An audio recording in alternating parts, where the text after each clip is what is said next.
we're spending. So yes, I want to cut a lot of spending, but I'm willing to spend money where it's wise, where I think it's a good use of your tax dollars.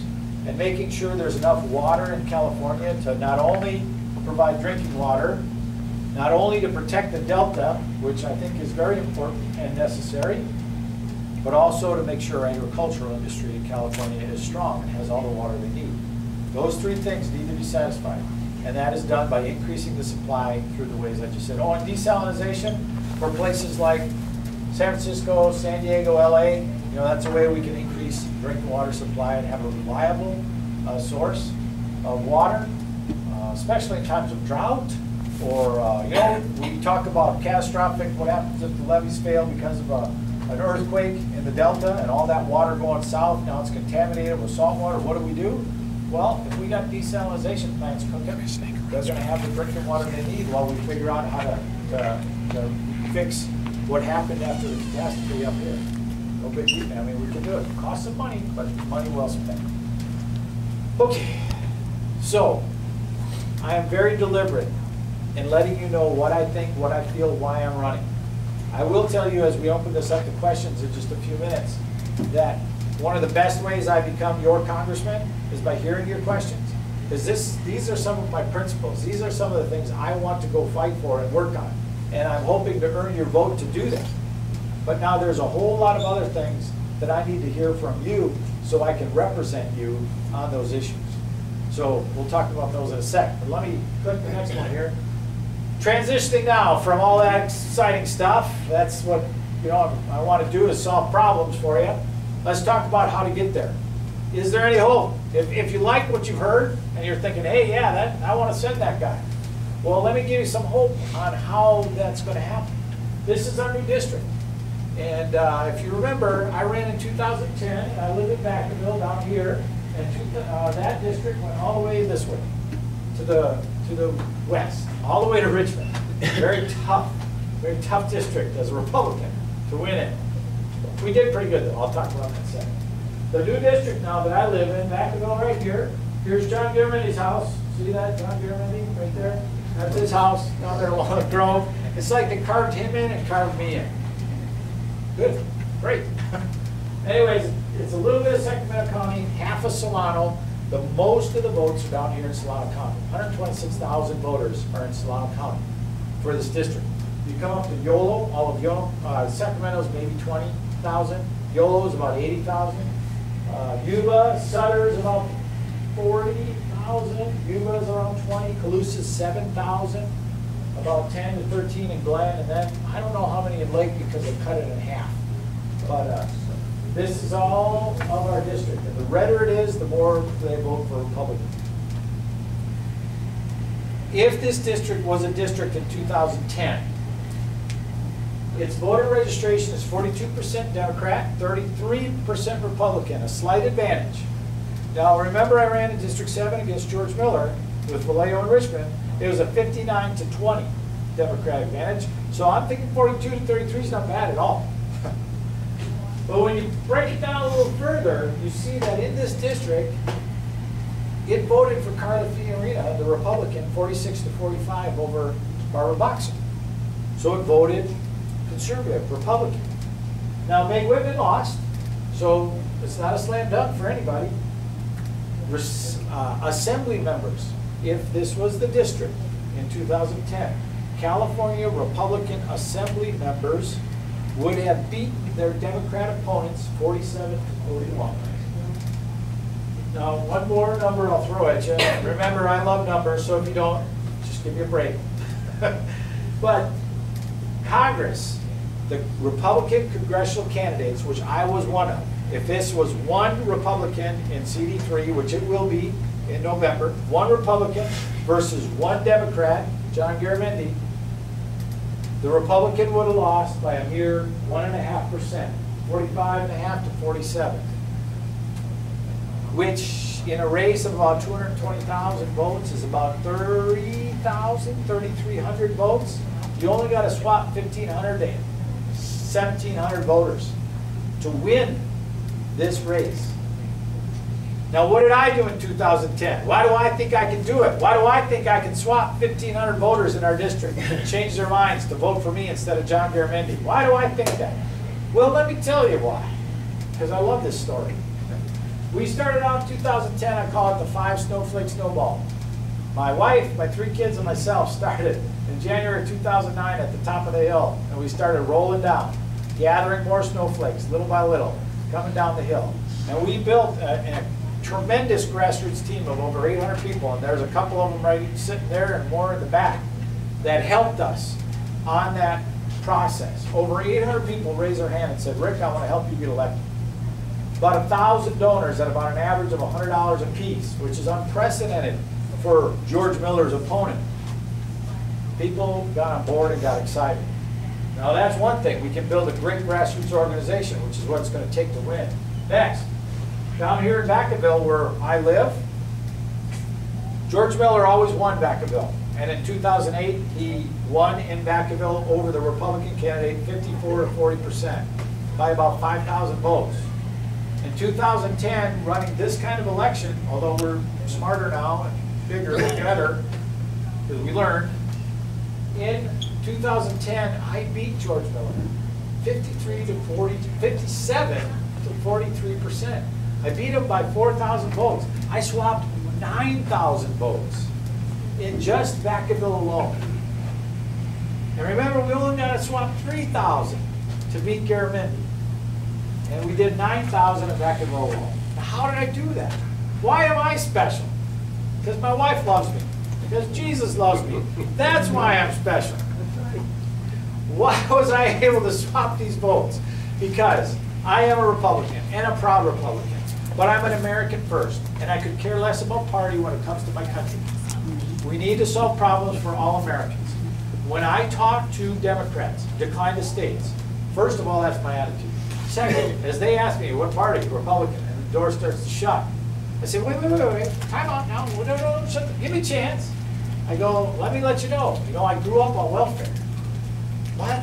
Really? Oh yeah, it's okay. I mean, I'm gonna have a kid, it's okay. But it shows that I understand the plight of the poorest.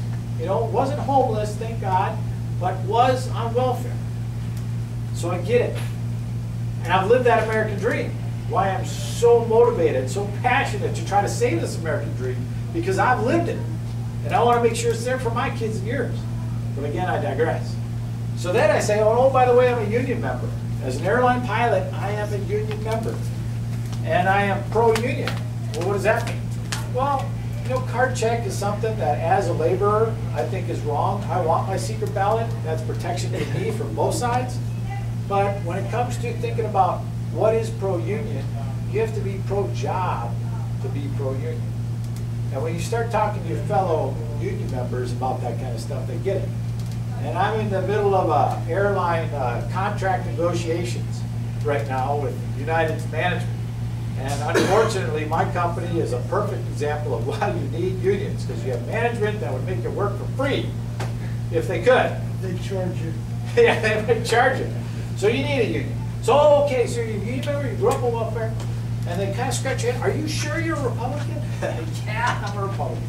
And then the next level is, because I've been in the military for 23 years, I've been to war for you. I've fought in Afghanistan and Iraq as a pilot, so I'm not taking any of the glory of my ground-pounded friends out there. But yeah, I've been there during the war and flying during those times, and it seems to gain a lot of respect, which I really appreciate, with folks from every stripe in our country. Democrat, Republican, United States, doesn't matter. They respect that, and that's good. So I have some experience in my life that breaks down that partisan barrier. We don't look at each other as a Republican and a Democrat anymore. We look at each other as human beings trying to solve problems. And then I bring my common sense, which means they work for, the solutions work for today and tomorrow. Conservative, which means smaller government, not bigger government. I look to U.S. American citizens, entrepreneurs, workers, as the solution, the primary source of solutions, not the government. Conservative, and then lastly, constitution solutions. That Constitution got this country started and well on our way to being the greatest country in the history of humanity. And to turn our back on that Constitution is going in the wrong direction. So yes, I use the Constitution as a guide on what to do and how to solve problems. So when we put that party stuff to the side and we talk about solutions, and my solutions being common sense, conservative, constitutional, all of a sudden we find a lot of agreement, and they find a Republican they can trust, and they pull the lever for Rick Tubbs. 9,000 votes at Vacaville. We need 3 in the entire district. 3,000. Don't misquote me. 3,000 to win this race. I am very excited about our possibilities, our potential, and I just can't wait to get it. All right, next up. A little bit more about myself. I told you about my wife. We met in Fresno State. I was commissioned on Friday, graduated on Saturday, married on Sunday. So as a fiscal conservative, my family from Wisconsin could only make one trip, so we did it all on one weekend. So I have 3 children. You'll see them out there, Holly, Luke, and Audrey, all teenagers. My oldest just turned 18 in February, and yes, I'm sad. But she's a wonderful kid. They're all wonderful kids. You can meet them, talk to them. They're great kids. I've been Air Force my entire time. May 26th, there will be 23 years for me, and started off at Shepherd Air Force Base flying white jets or T-38s as an instructor. Moved to Vacaville to fly C-5s at Travis in 1995. Left active duty in 1998, and have been here ever since in the reserves, and made Vacaville our home, and very happy there. I told you about the wars. I worked for United since 1999. Next. Mathematics in Fresno. I've done a lot of Air Force schools, and these Air Force schools, you know, they talk about tactics and how to win wars, but they also give you a lot of training in leadership, management, and strategic thinking. And it's very exciting, very interesting stuff, and it's helped me develop some of these ideas that I'm talking about. I'm a very military-minded guy in terms of I don't care about the peripheral stuff. I care about results and solutions, and let's get it done. So back to that, we're caring about America first, and not all this other stuff. My wife and I did have a small business for a while. Just before the war broke out in Iraq, we were property management developers. Very interesting stuff, Section 8 and all that stuff we rented to. Learned a lot about regulations, a lot. And anyways, but then the war started, I was activated, went back full time, and we sold it about a year later when I found out I was going to be used by the Air Force for a while. And I did spend about 7 years back on full-time status after I had left and as a reservist. And then hopefully my most endearing quality to you today is I have never held elected office before. And I use that $1 trillion deficit as the best metric or measurement or yard sign that says those in Washington have failed you. And it would be one thing if it was a one-year deal because of some catastrophic event that we did suffer. I'm not denying that the economy went down very badly for a while. But when you've racked those up for 3 years in a row and you have no plan to change it, it's going to continue, that is flat failure. There is no way around it. That is a failure to govern responsibly. You need to react to current situations and circumstances. You need to adjust, and you need to make it right. And they're just not doing it in Washington. So no, I've never held office before, and I see that as a plus, because I haven't been making the mistakes they have. And then we talked about that. Okay, last one. So, yeah, no, that's fine. Right there. Last one. Yeah. So, don't pay attention. Thanks for the image down here. So if you've liked what you've heard and you want to see me elected, how can you help? Well, the first thing we're going to do is I'm going to answer your questions, because I'm sure you have some. I'd love to answer them. And I will learn more about how to be your congressman from your questions than from anything I've told you today, because I want to represent you.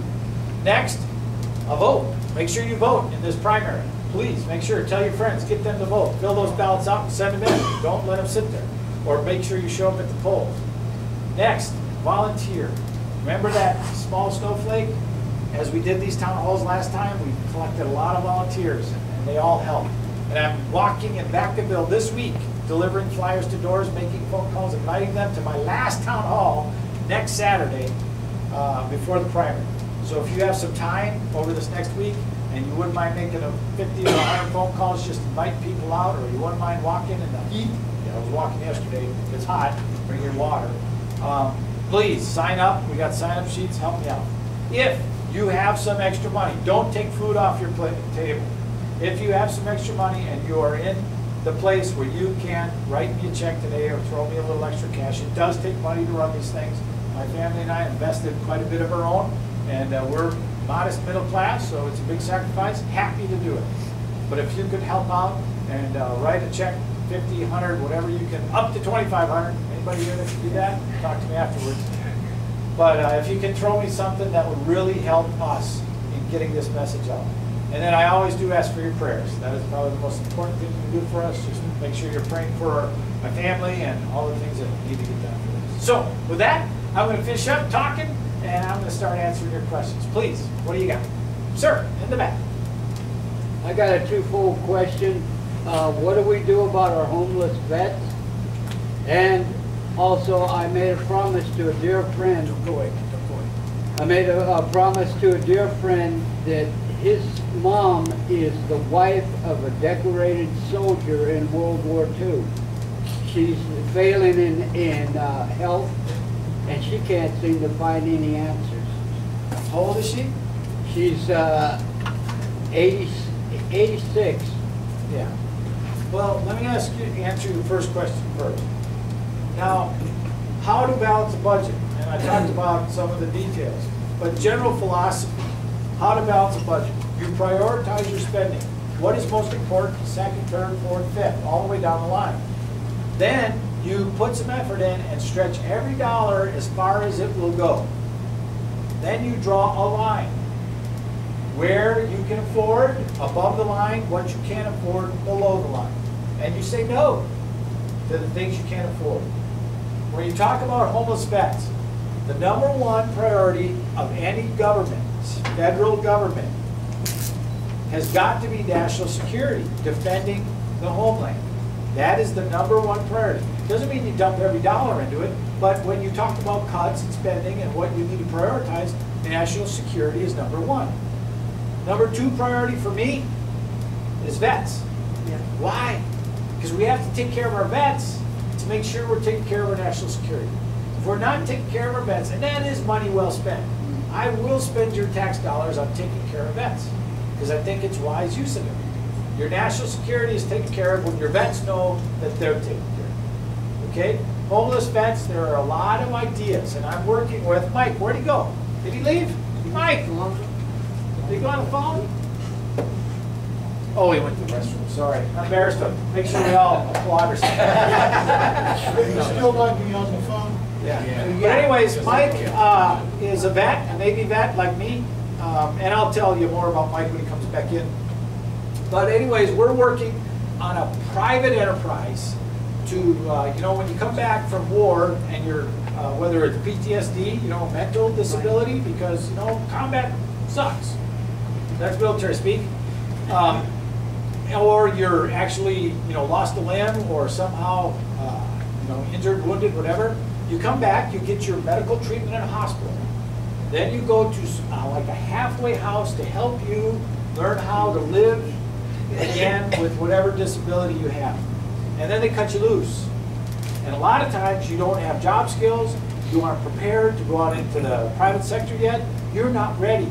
There's no step from learning how to walk with your new prosthetic to learning how to be in civilian society as a productive member. It is difficult for a lot of us to go from the very rigid, very, you know, I understand the expectations of me and of other people. It's difficult. We don't have that bridge. One of the things I'm working on with Mike in Suisun, this is a perfect story, is a veterans home, quote unquote, that runs a business and has veterans come in and it teaches them how to run the business. It's, you know, the goal is for it to be self-sustaining. You have mentors that are business people that come in, teach you, you run it.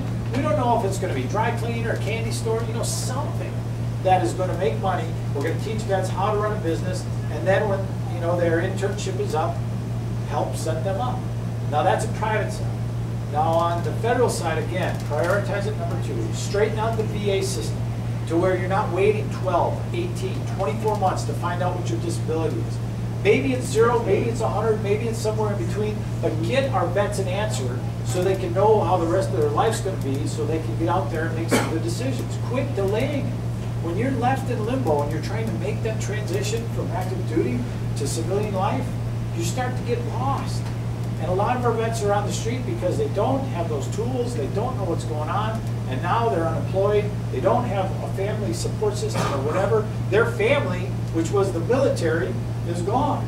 They don't have the financing. And how do they get there? So now they end up on the streets, and it's very difficult to get off the streets once you start on it. And we've got to have VA homes, VA support to get them that bridge between where they walk out the door of their halfway house and where they walk into a job. Okay? And that will prevent a lot of that homelessness. Well, Mission Solano had one, they built that one place for vets. Yeah, Out there at the- now there is a segment of our society that for whatever reason, and I don't even want to go into what those reasons are, become homeless and stay homeless. And it's difficult for them to come out. Walking yesterday, I ran into some of them, and I talked to them, and I asked for their vote. And one gal said, "You're not going to turn your back on the homeless, are you?" I said, "No, no. I go to the Father's house in Vacaville, it's my church, and we have the storehouse there, which supports 400,000 families. There's over 4,500 families that 4,500 families a month either receive food or clothing or something from the storehouse. And that faith-based initiative that George Bush started, and that has been continued under Obama, I like that. I like to look to places that do it out of a sense of cause. It's churches, other things that try to help the homeless. I think that's a wonderful place to invest some of your tax dollars without strings. It's your mission is what? You're serving homeless and making sure they have a clean bed or a place to take a shower or a nice meal. Here, let's help you out a little bit, and we're not going to force our federal regulations or requirements or whatever else on you. You're doing a great job. Here's how we can partner with you. Oh, and by the way, that'll be a lot cheaper than doing a government program. So there are some answers for you on that question. And I'm certainly open to other ideas, but I have seen success with a lot of faith-based programs helping. I've seen success when vets are partnered with as a reservist. I take a lot of guys in that are smart enough, and I say smart enough because I think it is smart to come to the reserves after active duty. They come to me, and I'm their commander, and they get a part-time job with me, which isn't enough, but they are not ready for the real, the real world out there, the real world. And so I help them, I mentor them, or I have somebody else mentor them to help them get ready for a civilian job. And I placed a few people in jobs after working with them. And in the reserves, you have that part-time paycheck to keep you off the streets. And it's a real good idea. So, I don't know, I kind of rambled there a little bit, but I hope you understand. Not at all, Where I'm right. coming from. Yeah, Thank you for speaking from your heart. you bet. So, good. Yes, ma'am. I think the average citizen is to the place where we're going, why is government so non-reality based?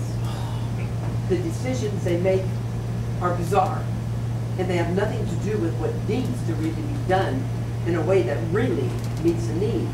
And that includes over-regulating, as even John Stossel said on that one program, kids in their lemonade stands. They go to the extreme to protect, which means to governmentize every single aspect of our lives. That has to stop. Let me give you a couple of things, a couple of stories. I'm a pilot. At least I'm not using my hands, right? Okay. When I ran in 2010, it was really perplexing to me how we could, $1 trillion blew my mind of borrowing $1 trillion. $100 billion is an incredible number. $1 trillion is just astronomical. And I could not imagine even thinking about doing it. Yet, a majority of congressmen and women passed these budgets. So, being the curious type I am, I started asking questions. I talked to really, the best answers I got were from staffers. of congressmen and women. And I said, how do they do this? And what are they thinking? And the answer I got over and over again was, they live in a different world. They are isolated in that DC bubble, and they do not have the same experiences we do down here. They don't see $1 trillion as some, very big weight on our future. It just was not the same mentality. You and I, right away, if we make a mistake out in the real world, we pretty much figure it out right away because the consequences are right there. In DC, they don't have that. So that's the first thing. Next thing. And their party line, I can't remember, I've talked to them, straight party. No He votes free over thinking. 98% of the time Yes, for Democrats. absolutely. So next, I'll get to George Miller, my previous candidate, then I'll get to John Garrett, just kind of build the flow. So in one of my debates with George Miller, again, as a military guy, and one that I tell my bosses, you're always going to promote me or fire me, because I'm always trying to make the world a better place. I'm not afraid to tell you what I think. But as a military guy, I'm happy to walk out of an office after being ordered to do something. That's my role, right? Salute and go. Well, guess what? In DC, John Boehner's not my superior. You are, right? So again, I diverge. But it's not about following what I'm told by Republican leadership. It's about doing what's best for America and being accountable and responsible to you. You're my boss. Okay, second story, George Miller. In a debate, during this 2010, when the $1 trillion deficits are going, and it's a huge issue, and George Miller, talking about being out of touch, he proposes a $27 billion bill to supposedly save teachers' jobs. Only $10 billion was going towards teachers' jobs in the first place. $17 billion was for other stuff. The money was given to the states, and you could see it coming. And in the debates, I'm telling them words to the effect, this isn't going to work. Sure enough, Texas, Florida, California, and one of the New England states took that money, never saved one teacher's job with it, and just refilled their budgets for the year. The woman that they put up as a poster teacher for this bill lost her job just a few months after it was passed. Your Democrats, the party of the people, the ones that have compassion for the poor, your Democrats cut food stamps to pay for this bill. And their answer, here we read, their answer, well, we hope to replace that money later. I, in a debate with George Miller, said, you cut food stamps. I grew up on welfare. I know what that's like. That was the wrong thing to do. Again, out of touch. $27 billion. Save, and what they did, save the teachers. We need to save the teachers. That was the mantra.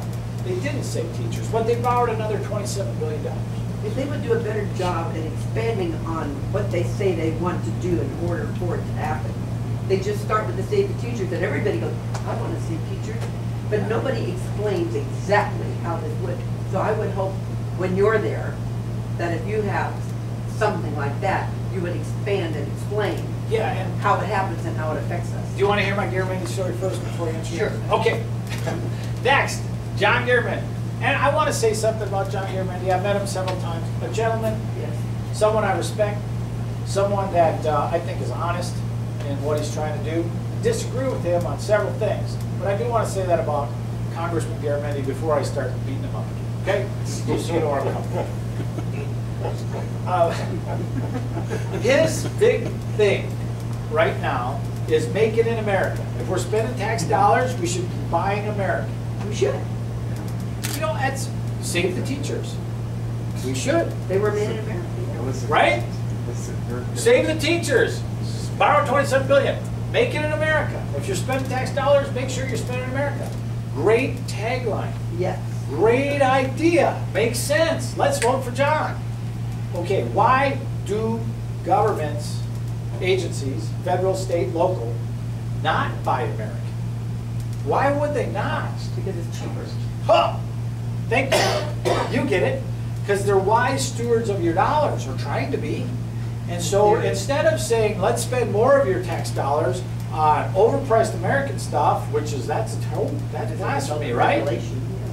Why don't we work on making America a competitive business environment so that we're not getting our butts kicked by international competition? Yeah. If we want to buy American, let's do the hard work. Let's do the foundational work. Let's make sure that we have reduced the regulations, made the taxes proper, got the litigation out of the price of our services. Let's make America competitive across the board. So when I'm trying to spend your tax dollars wisely, it makes sense to buy American. Yes. And how many jobs are going to be created that way? Manufacturing jobs are going to be coming home if we did that. Growing the economy. We'll be begging for guest workers because we won't have enough labor force. You don't read that anywhere. Okay, well, you're here. You're hearing it from me. Now, another thing I want you to think about. That's really my answer. Buy American, yeah, great. Why don't we do the things so buying American makes sense? I absolutely believe that our tax dollars should be spent here in America. And I'll give you another story. I'm a pilot for the United States Air Force. I fly C-17s and we refuel. Meaning we come up behind another airplane like a KC-10 that's at Travis or a 135, those 50, 60-year-old airplanes out there. I come up real close. You know, it's dangerous. It's really fun. I got to tell you, you want guys like me flying airplanes like that. Well, not anymore. You want me to be a congressman. But it's fun. Yeah, I enjoy it. It is scary and dangerous. But we were deciding whether we're going to buy a French Airbus or an American Boeing 767 as our next tanker. And so I had some conversations with Boeing at the time because we were picking up our new C-17s and I had a chance to go down to the factory. I said, first of all, tell your folks I will never take gas from Frenchie, ever. And I fly the Airbus for United. I really like those airplanes. They're nice airplanes. But I, as a U.S. Air Force pilot, would never take gas from a French airplane. I'm sorry. Buy American. I mean, I was adamant. You need to buy U.S. military hardware from American companies. I don't even care if it's more expensive. Why? National security. What if we don't get along with France for some odd reason? And now they don't give us parts for Airbus tankers anymore. You know, that's a liability. So absolutely we should be buying American. So now I start talking to the fella. I go, when you put your bid in, do you consider the taxes that will be put back into the Treasury by an American-made product? And do you consider the unemployment benefits that you'll save by hiring American workers? Is that part of your bid? Now this is where my mind works on the practical way of solving things. He said, no, never even thought of it. Well, why don't you? I mean, that's real dollars. When you're talking about government contracts, those are real dollars that should be counted in a bid when we're competing with a foreign competitor. Is that something being talked about at all? I don't hear it anywhere. And I don't know if that Boeing guy went back and redid his bid. We did get a 767, thank you. Came to our senses. But this is how I think, how I solve solve problems. Now when you want to say make it in America, well, let's figure out how to make it smart. And so I would say, put those things into the bid, number one. You know, I've heard this several places. The steel and the welders on the Bay Bridge, Chinese, right? Why? That's real. Okay, so let's do some practical things now to solve this problem, make it more available for Make It America, and let's do the hard work to make sure that America is competitive, so it makes sense. So we're spending your tax dollars wisely by buying American. Let's do that. And then buying American is an easy choice, and we don't have to make it a big campaign. It's the right common sense choice. That's what Congressman Rick Tubbs would do instead of just run a campaign, make it in America. Okay, so every tagline has a paragraph, okay? Yeah. Now, when you asked about that, on my website, on my congressional website, and I make very few promises because I want to make sure I keep them. But here's something I'm going to do as your congressman. And poor Dave is probably going to have to work on this. Somebody will. But I'm going to have each bill that comes up for a vote described, so it makes sense. And if I can't make heads or tails of it, I'm going to work on that. I'm going to go back and say, I don't know what this means. Explain it in regular English. I'm a mathematician, a pilot, I'm not a lawyer, okay? I'll have it spelled out on there. Then I'll have 3 columns, how I'm going to vote. Yes, no, I don't know. And why? I'm voting yes on this bill because it's a good idea. I'm voting no, it's a bad idea. I'm voting no because 98% of it's a great idea, but somebody put 2% of stuff that shouldn't be in there, and I am voting no to get that stuff out, and so we can pass the 98% that should go through. Maybe another vote I have. And then an I don't know column. I don't know because I haven't read it yet. But you'll know when you pass it? Oh, well, yeah, we get there, but I'm saying you'll have this on my website before the votes. Oh, Yeah, I mean, it'll be updated. You know, I don't know because I haven't heard from you yet. This is something I need to know from you, what you guys think. So, here, tell me what you think. You know, so on that, I want to be accountable to you, not just today while we're here together in this town hall. I want to be accountable to you when I'm in Washington representing you.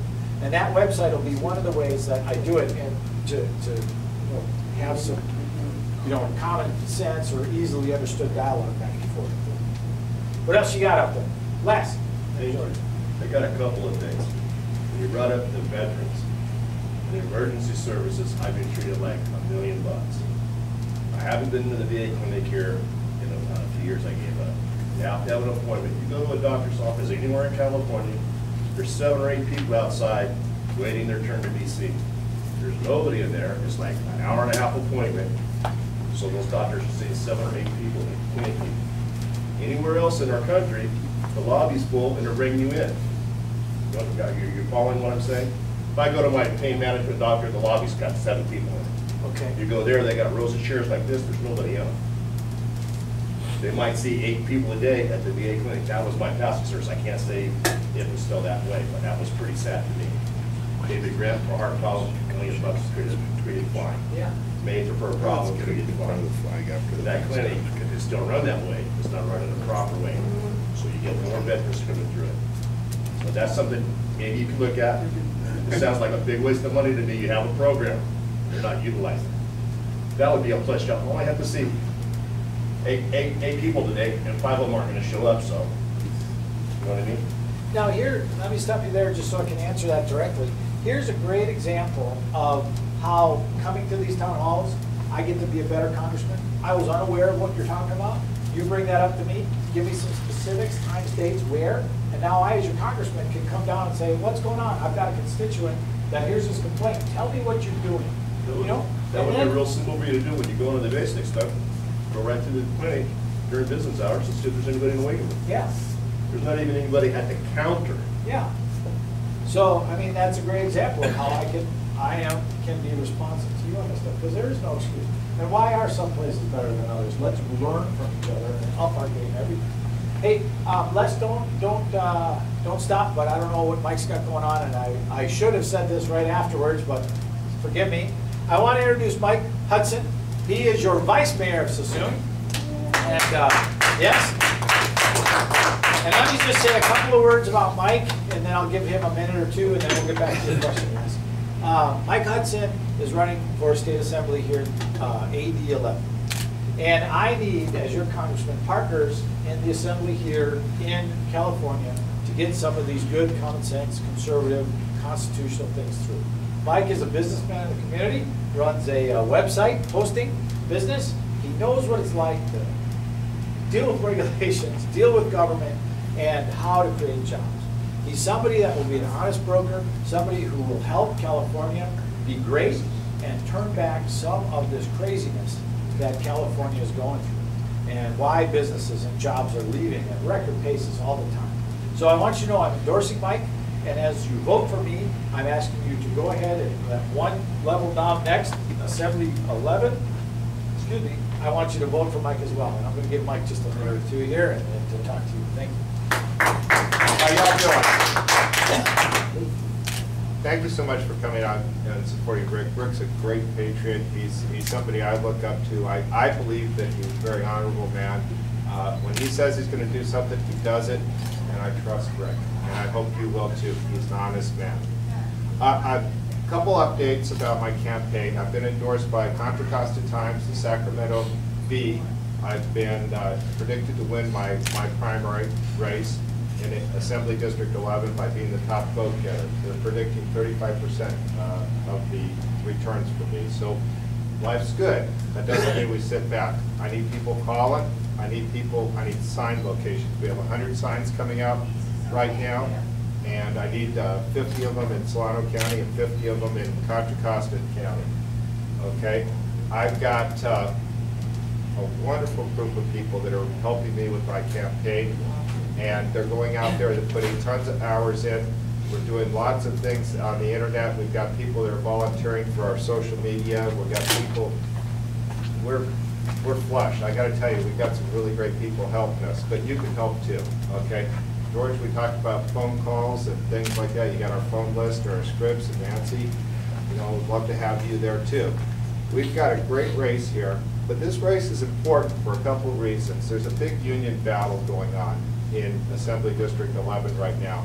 And what's going to happen is if we fail to elect somebody who's going to hold government accountable, you're going to be further enslaved.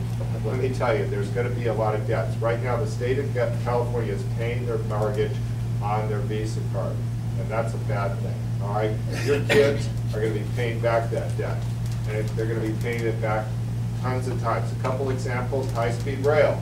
How many like high-speed rail in the room? You guys like high-speed rail? The train to nowhere? Come on. All right. We got a couple other problems. We got a Delta problem right now. Rick's talked about the Delta problem, but they're literally putting in pumps right now for the peripheral canal. All right. They have a water bond coming up. We don't know if it'll pass. I hope it doesn't pass, but the water bond is only going to fund part of it. Just like the high-speed rail. We voted for the high-speed rail, and then they told us it was going to be 2 or 3 times as expensive. Same thing with the peripheral canal. So there's a problem there. A couple issues that I'm working on. You've heard him talk about frivolous lawsuits, and you heard him talk about ADA lawsuits, but there's also a thing called a citizen suit. And a citizen suit enforces the law by allowing somebody, a private citizen, if you spill, you know you can't wash your car in the driveway, right, in California, because if that goes in the gutter, you've just violated the stormwater ordinance, okay? And if they document that, you actually could be sued by a third party. Doesn't improve water quality, doesn't help anything, but somebody could make money off that, and I could lose more money. Yes, and that's how a citizen-enforced law is. So the EPA could fine you, and they would do the redress on your poor car washing skills. All right, and then some citizen, we could get Chuck could come in there and sue you and say, oh well, you violated the Clean Water Act, so I'm due some money, and they can take you to court. All right, these are kind of the silly things that they're doing in California. The state of California's got problems. All right, I've got I got a plan to fix this. 3 quick deals, right? First of all, we need to reward people that work hard, that innovate, that invest in our economy, people that create jobs. We need to limit EIR lawsuits. We need to limit some of these frivolous lawsuits that Rick has told you about, and we need to limit the citizen suits. We need to make a better business environment in California. We have the absolute worst business environment right now. Nobody would invest in this country, in this state, right now, the way things are. Secondly, we need to get back to building. We have crummy roads. We have crummy levees. We have infrastructure that's failing. We're considering doing away with kindergarten. We're considering a lot of options right now because we don't have enough money. The state is actually stealing from your kids and grandkids right now so they can pay their bills. We need to get back to building things. We need to fix our roads, fix our levees, fix those pieces of infrastructure that allow us to do business. Finally, we need to balance the state budget. We do that in a couple ways. First of all, balanced budget amendment, okay, spending cap, healthy reserves, and we need to send a clear message to Sacramento that we're no longer going to put up with them paying the mortgage on the Visa card. Now, I need your help to get elected. I need people to talk to other people, talk to your neighbors. I need you to need phone calls. I need everything you can imagine that Rick needs. I need. But what's most important, think about the future of the kids. Think about the future of your community. Think about how you want to retire, and then make the right decision. Thank you.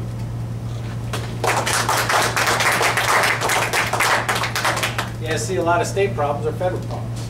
And we need good people at all levels to fix these problems. So thanks. Thank you very much. So Les, I apologize for that. I just want to let him go, and I kept forgetting, and I remembered, so I wanted to get that. So Les, what else you got? Yeah, 2 more small things. Give it to me. One is this, you can correct my word, sequestering on the national budget. Taking defense, the word, can you fix the word for me? Yeah, I know what you're saying. No, but sequester. So when they take the funding out, and we got ships, and we got planes, and then factories all going, it makes common sense when you pull them out of the budget. We want that stuff to be made here in America. Some of them, they're specialty companies. So when we stop the budget, these companies go away. They're not there anymore. And I get up and watch C-SPAN, I'm watching the debate, and our conservative guys are standing up for what's right. The liberals give them wishy-washy. But our conservatives across the board in the United States don't have the willpower or knowledge to make it clear to the people what's going on. Yeah. We're being beaten up by the media. Romney wins, and we take the House and the Senate, we're still going to lose because we can't turn the liberal media around. We have to have a spokesperson that's going to get up and do something. That has to be part of somebody's agenda because we can't win without it. Bush had a crappy thing. I mean, they sucked me into it. Look at him during the headlights, all this, but when the media brought him down so far, that boosted Obama up, and now he's being supported by them. But we have to have a plan for you to speak up, for us to have some conservatives up there that have the wisdom to make a pitch to the media and can't be ignored anymore. It's just frustrating. And let me offer you that a little bit, because I do plan on being a leader in Washington. I'm not going to be just a vote for the majority or to whatever. I'm not going there to do that. I'm there to be a leader. And what you just said, being able to articulate the message, why is it better to do it common sense, conservative, constitutionally? You have to get into why. Now, over the last summer, we had that huge debate over raising the debt ceiling, if you remember. And yeah, the Republicans were trying to cut spending, a good goal. But it was a second or third tier goal of what we should have been going for. And we lost the PR battle 100%. And the Democrats and their PR geniuses painted us as a bunch of angry white rich men that only want to hurt the American people through these spending cuts. And they even had that commercial of, I forget who it was, throwing the old lady off the high chair, or the wheelchair off the cliff. Okay, now, okay, I understand the problem. That's great. You all think I'm great now. But that's not good enough. We need a solution. We need something that's going to fix that. If I was your congressman last summer, if I would have defeated George Miller, if I would have been there, I would have been in John Boehner's office, and I would have said, Speaker Boehner, they are asking for a tax loophole or incentive for corporate jets as a compromise to get more spending cuts. First point, 2 points, Will. Our conservative principles are a more level tax code to get government out of picking winners and losers and giving special interest tax breaks to this company or this industry and not others. This is in line with our principles. We should give them it and get more in return. And if we would have argued and he would have disagreed and whatever, I would have left that office knowing you are my boss and not him. And I would have said, this is one Republican that believes in conservative tax codes and more level, simpler tax codes. And this corporate jet loophole is something we should be giving up. I thought the operative word was compromise. Well, compromise. I'm not compromising my principles to give up a tax loophole to a certain industry. I am following my principles to do that. Oh, and by the way, now here's what I want in return. Second, I would have also said we are losing the battle on what is important. Yes. Think the vision. Think the picture. Remember what I started with? Vision and purpose. The vision for America is saving that American dream. We need to be talking about growing jobs to get our economy out of this. We need to be talking about growing jobs, and here's how we grow jobs. We need to be talking about balancing the budget, and here's how we balance the budget. And oh, by the way, cutting spending is part of that priority. Not cutting spending, that's all I want to talk about. We need to talk about the bigger picture and how it fits into our principles. And I would have worked with Democrats and Republicans, and we would have had a much better bill if I was king. Obviously not. No, I have to learn how to work in 434 members of Congress. Yeah. But those are the things I would be saying as I was in these meetings, as I was in front of a microphone, as I was back here talking to you. That would have been my take if I would have been your congressman last year. Well, I wasn't, but I can be next time. And that articulating, and hopefully now you've heard an articulation of how to forward some conservative principles to make our government better, to make our economy stronger, and keep our American dream alive. So hopefully that will help. Les, you had one more. No, I don't. I interrupted you, you get one more. I was told not to. I give you one more, Les, because I interrupted you. Give it to me. I won't give you a question, I'll just give you a comment. Sure. You needed to get Dave or somebody to go by and get Gary Mindy's literature. I should have brought one for you. My wife's reading his literature. Full column.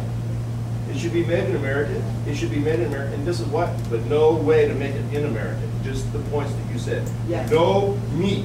The hype. No nothing. His talking points had no weight, no nothing. And I want to tell you, I got this little glossy folders out. I had a lot of fun. I had to go to the tax guy for something. So I stopped in there and wind them up. But I got the stuff, and my wife's looking at it. You got all the bullets you need to knock this guy out of the park. Where's your plan? You wrote, here's your literature. Where's your plan? You're saying this, but what are you going to do? Nothing. It doesn't have, it's all fluff. Yep. This is a simple one for you. And That's the Where career you can find out, you politician. can use, kick him in his teeth with his own words. And again, just what you're saying, just what you're saying is why I campaign the way I do, why I give you real solutions. Because guess what? I'm taking heat for some of my solutions. People are picking things that I'm talking about and coming up with the other side. Well, what about this? What about that? Yeah, I understand. But just what you're talking about is why I'm willing to be a leader. A leader makes a stand, defends his position, and convinces you to come along. Oh, and a good leader listens and makes that solution better. Well, you learned all that from Obama, right? So, do you get where I'm coming from? And that's why I campaign the way I do, because I want you to know